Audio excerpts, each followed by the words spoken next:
For this month, I decided I'd paint some more Star Wars Shatterpoint miniatures, as I'm not even 1/3 of the way through the box set if you include the terrain pieces, and it's been on my shelf for about 2 years now. Once assembled, I start off with airbrushing violet for my first base tone, and I just noticed that I apparently never primed the miniature. I just learned that golden high flow acrylic sticks pretty good to the plastic, so I guess if I ever run out of primer in the future, these paints, or at least the violet, can be an option. I added a quick zenithal spray of magenta before an anti-zenithal shadow of indigo blue, though I'm careful not to completely lose all of the violet.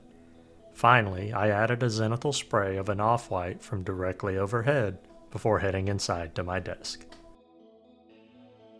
There I start with 3 speed paints as the base coats for the black clothing, brown clothing, the pants, and hair.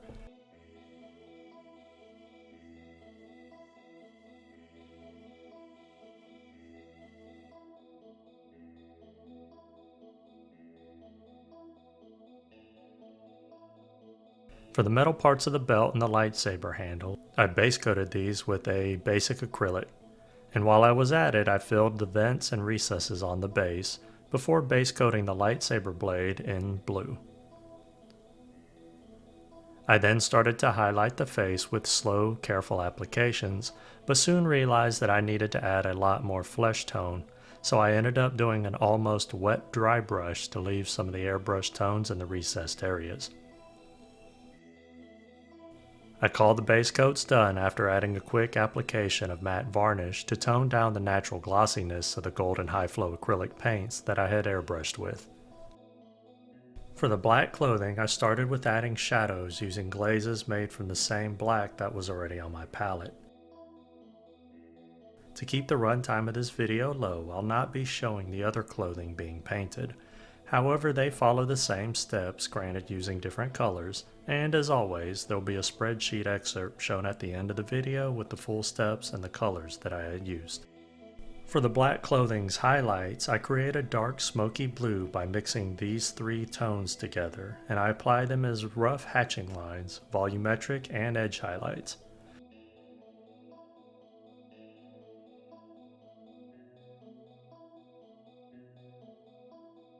I add some more of the off-white tone to brighten the mix for a second highlight, covering a little less area and focusing mostly on the upper part of the body and upwards facing areas.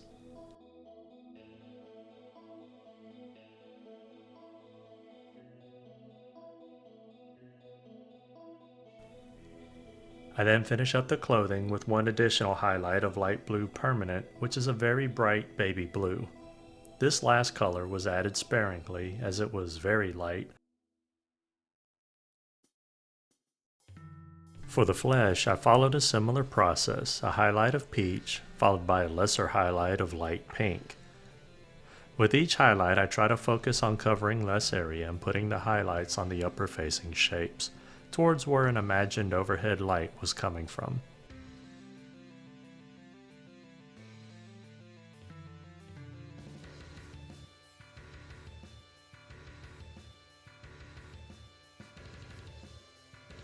The brightest highlight added was an off-white that went mainly on the forehead, upper cheeks, and the nose.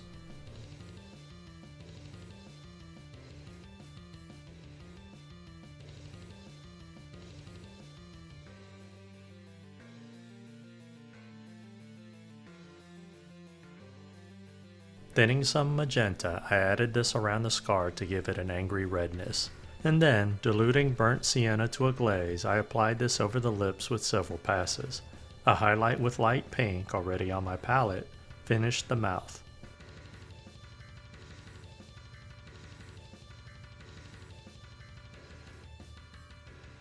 For the eyes, I blacked out the sockets, then added an off-white sclera,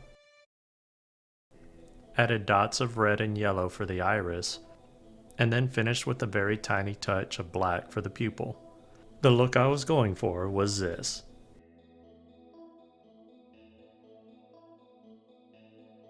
For the lightsaber, I made a line of blue on both of what I decided to be the front and back of the blade, followed by a thin line of off-white running down the very center, or at least as best as I could.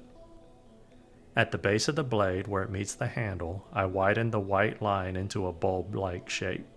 I then added a final highlight of pure white as a thinner line and also a smaller bulb, but only on the lower third of the lightsaber blade. Thinning in the same blue I base coated the lightsaber with originally, I glazed this over the clothing and the face near the weaponized light source. I paint the base off camera following the exact same steps covered in previous videos on this channel where I painted other Star Wars Shatterpoint miniatures, but I did make one slight change regarding the glowing blaster damage on the bases. For this new approach, I dropped in white ink, let it dry, followed by orange ink that I also let fully dry, and then again with white ink, but only on the edge, and yet again letting it fully dry.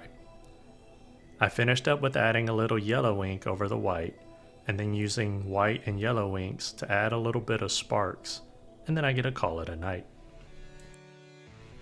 This is where I stopped, and you know what? Usually I'm pretty happy with how my miniatures come out, but to be honest, I'm pretty unhappy with this one. I think the ideas are sound, but I don't like the highlight shapes and placements on the clothing specifically. The highlights on the lightsaber also needed to be smoother. And having a quote-unquote front and back for the lightsaber highlights do make it look good from specific angles, but from other angles it looks odd. I also had some terrible gap filling failures on the shoulders. For the things that I did like, the highlights on the face came out pretty good, though they need a good bit of glazing to smooth it out, as well to push it a little further away from a sickly jaundiced look.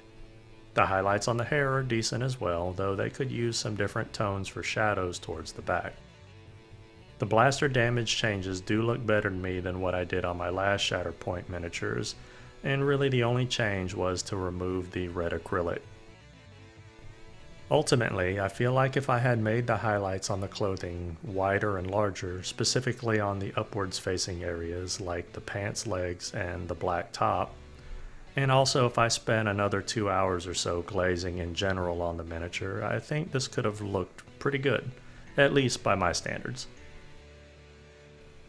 And that'll bring this video to its end. I hope you learned something or inspired to start or expand your own collection of adorable race car driving heroes that ultimately grow up to be evil to protect somebody he loves while ironically contributing to her death by, well, turning evil.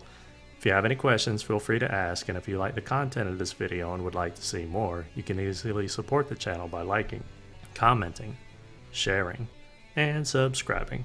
I'm Jim with Working with Miniatures. I'm truly grateful for your time, and I bid you a fond farewell. Until the next video.